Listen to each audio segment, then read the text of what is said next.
J'ai le shampoing, mon shampoing il est presque vide. Oh là là, faut que tu te dépêches avant que je finisse le shampoing, Lola. Vite, vite, vite. Ah, c'est la dernière goutte. Je t'invite dans ma cabine, Lola. On arrête. On arrête la scène.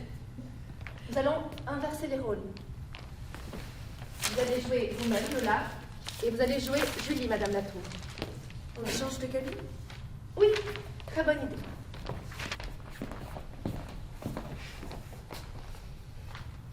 Julie? Julie, je peux venir dans ta cabine? Attends, finis pas le shampoing, hein, surtout. Reste dans ta Attends, douche. est-ce que tu peux reprendre ton personnage là où Nelly l'a laissé? En énergie, très enthousiaste. Ah oui, d'accord. Très, Ah oui, pas dans ce qu'elle dit, dans l'énergie. Dans l'énergie, ouais. Je m'appelle Lisa Guez, je suis metteuse en scène et je suis autrice de spectacle. Et je dirige la compagnie 1331. Alors cette compagnie, elle est basée en Bretagne, dans les Côtes-d'Armor.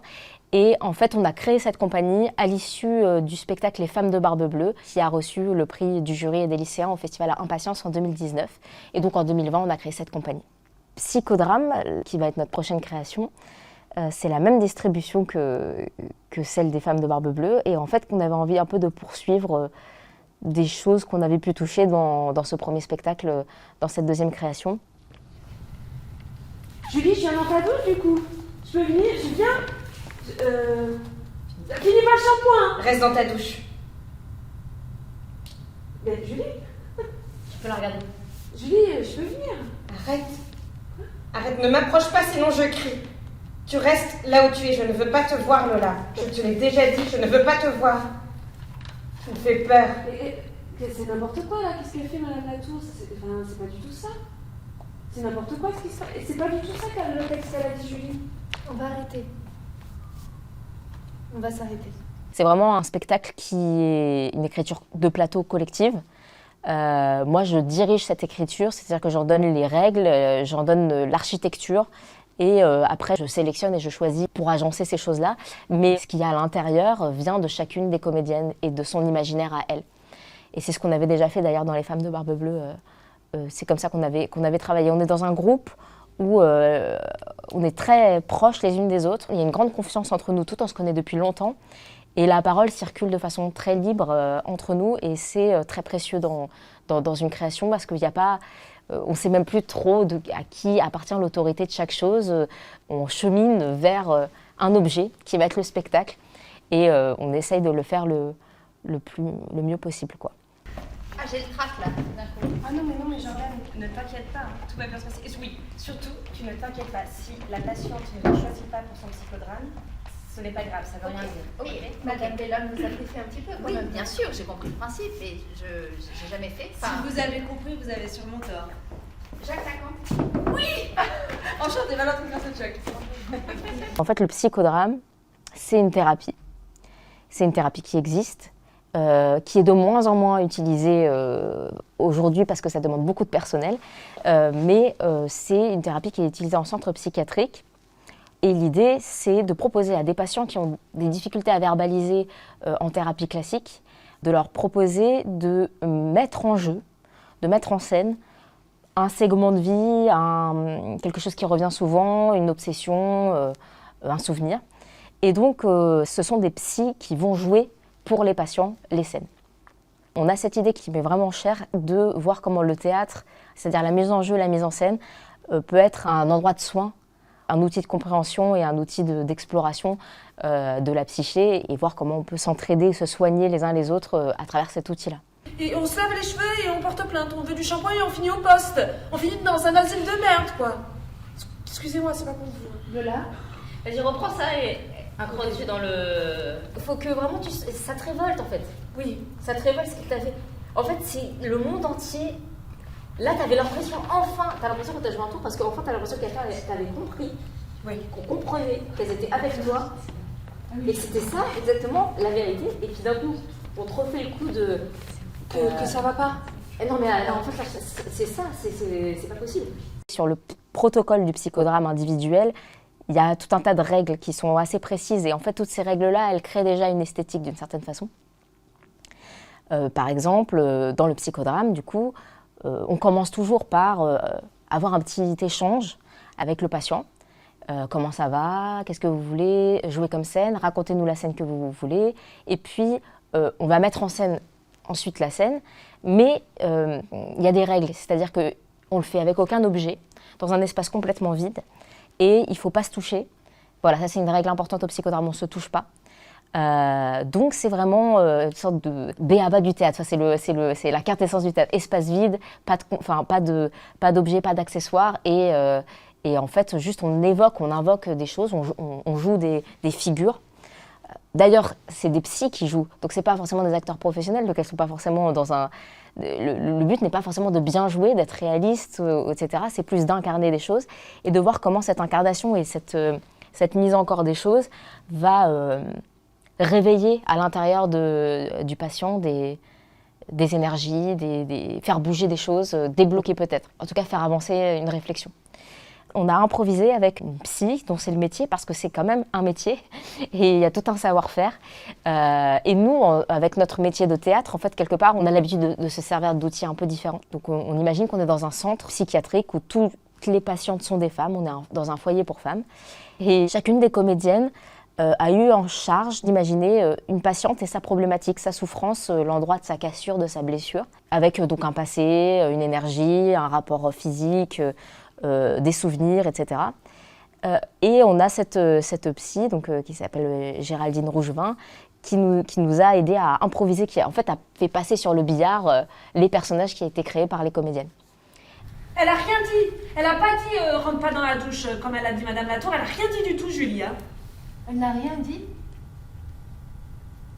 Non mais elle a rien fait. Enfin, je veux dire, elle a même pas fermé sa porte à clé là. Je comprends pas. J'aimerais qu'on revienne sur la première partie de la scène. Je ne savais plus qui jouait qui. En fait, il y avait une confusion. Vous avez joué Julie, et c'était comme un miroir de vous-même. Vous comprenez? C'était un peu comme si c'était encore Lola, dans la cabine de Julie. Comme si on avait deux Lola.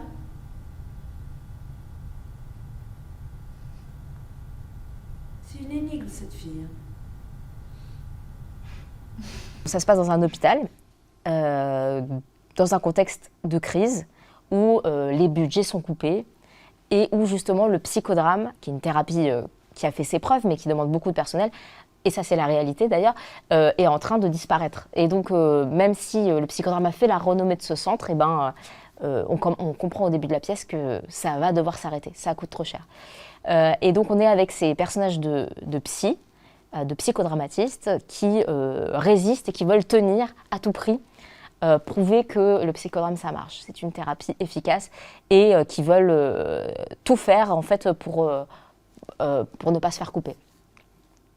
Donc il y a une sorte de lutte entre ces femmes-là qui luttent pour continuer et puis tout ce qui se passe autour, cette espèce de destruction en fait du monde autour d'elles, des travaux, l'ancienne maternité qui est en train de se faire démolir à côté, le fait qu'il y ait de moins en moins de personnel, etc., etc. Peut-être que ma proposition en Lola était un peu extrême, mais je sais très bien ce que j'étais en train de faire. J'étais d'avis comme toi de ne pas la bousculer, mais au contraire d'exalter son désir érotomaniaque pour qu'elle puisse l'exorciser ici. Et c'est parce que, en fait, il n'y a pas d'autre endroit qui existe où elle peut expulser son désir, et là, de manière safe. Oui, mais je comprends. De toute façon, on sait qu'on n'a pas forcément la même approche. À la base, j'ai voulu que ce soit assez réaliste. On est dans une salle typique de collectivité, avec un sol en lino, un mur avec des fenêtres qui donnent sur les couloirs, comme on peut avoir parfois dans les lycées, les collèges, les hôpitaux et tout ça. Ce qui fait qu'en fait, on peut travailler sur un double niveau. Ce qui se passe derrière le mur, ce qui se passe devant. Et en fait, ce qui est intéressant, c'est qu'on a ce pan de mur, mais il est posé un peu au milieu de rien. Et ce qui nous permet à la fois, des fois, d'avoir l'impression d'être dans un décor très réaliste, mais des fois aussi avoir l'impression que, comme dans Le Petit Prince, quoi, on est sur une des planètes, quoi, une petite planète où il y a quelque chose qui flotte encore, et puis que tout autour, on ne sait pas trop... Tout autour, c'est du noir, et ça pourrait presque être un décor de film, comme ça, à Hollywood, qui est posé juste comme ça, et puis tout autour, c'est autre chose. J'aime bien, dans ce décor, il y a la possibilité de partir dans l'onirique, La problématique de la patiente n'est pas simple, certes. Il y avait une chambre jaune, il y avait un papier peint, il y avait une femme qui rampait derrière ce papier peint, il y avait des femmes, des monstres, des mères, des grands-mères, c'était Guernica. Le décor, du coup, on l'a fait construire aux ateliers du Théâtre de la Cité. Et en fait, on s'est mis vraiment en collaboration, c'est ça que j'ai trouvé vraiment génial, c'est qu'avec l'accompagnement, on n'a pas dit on veut ça, exactement comme ça, comme si... Nous, on avait besoin d'être en dialogue avec les constructeurs et les constructeurs, ils ont vraiment participé au dialogue artistique en fait sur ce décor-là et ils nous ont vraiment accompagnés, que ce soit sur des questions techniques. Enfin, nous, on leur a dit un peu quelque chose d'idéal et ils ont essayé de rendre ça faisable et on a été dans une vraie collaboration. Ça, c'était très très précieux et c'est vrai que ça change tout en fait dans le lien, quoi. On a aussi un truc très important. Un accompagnement sur les costumes. On a eu accès en fait au fond costume du Théâtre de la Cité et ça a été super parce que donc avec un accompagnement avec Nathalie Trouvé qui nous conseille et qui nous accompagne sur les costumes et c'est super parce que ça permet de définir les silhouettes parce qu'en fait les filles elles jouent, certaines d'entre elles, pas toutes, mais la plupart d'entre elles, 4 d'entre elles en tout cas, elles jouent 2 personnages. Elles jouent un personnage de soignante et elles se métamorphosent pour jouer une patiente. Et ces changements-là, ils doivent se faire très, très vite.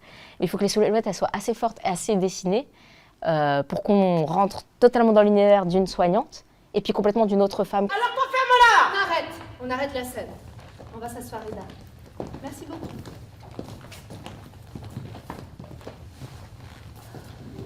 Mais fais pas genre en fait. Ce n'est pas Arrête de Joachim. faire genre. Mais je suis pas conne, je vois bien que c'est pas Joachim. Il y a une partie de la création lumière aussi qui va se penser dès maintenant. Et c'est vraiment très précieux de pouvoir penser assez tôt, parce que souvent on se retrouve à devoir faire à la dernière minute la créa lumière, la création, etc. Parce qu'on a la technique à la dernière minute. Et là, d'avoir le décor, etc., ça permet que tout soit organique en fait. Que tout soit organique et qu'on puisse vraiment créer ensemble les choses, quoi. Il n'y a pas de space. On la voit quand même vachement mieux. Là, on est dans une étape à la fois d'exploration de notre travail, à la fois on est en train de fixer le texte, on travaille dans le décor, donc tout est en train de s'inventer, mais il n'y a pas encore tout.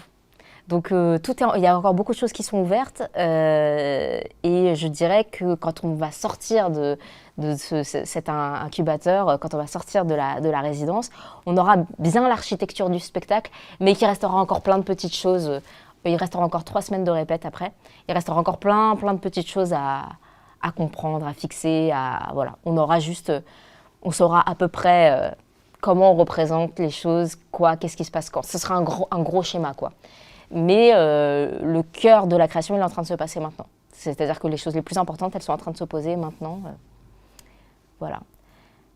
Donc, à l'issue de ces 3 semaines de résidence qu'on a eues ici, on va se revoir au mois d'août sans aucun décor et sans rien du tout, mais juste pour préciser le texte et pour finir de peaufiner ce texte qui après, normalement, au mois d'août, ce sera terminé, il y aura plus, le texte ne bougera plus. Et après, la création, elle se fait le 8 octobre, notez bien la date, le 8 octobre au Centre dramatique national de Béthune, qui nous accompagne aussi beaucoup sur le spectacle. Et on reviendra à Toulouse en novembre.